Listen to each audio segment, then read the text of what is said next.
Congratulations! You've driven all sorts of traffic to your stand. But that's only half the battle. Next up, how you can capture the contact information and requirements of people on your stand.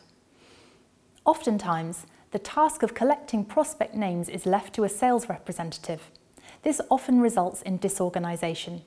Remember, the salesperson is run off their feet at this stage, so the last thing they want to do is worry about a lead capturing process.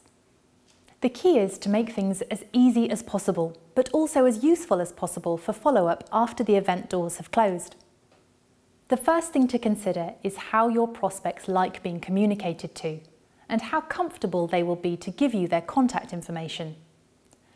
At a consumer event where you're promoting, for example, a simple fizzy drink taste test, it's unlikely someone will pass over their home address.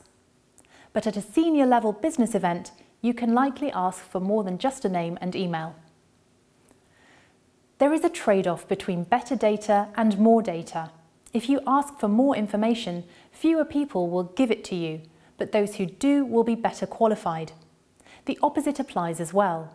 If you ask for nothing but a Twitter account, for example, you'll get a much higher quantity of data, but it may not deliver long-term return on investment for you.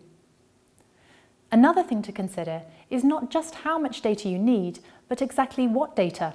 It's great to have a person's name and email address, but remember that you are interested in qualified leads, not just people.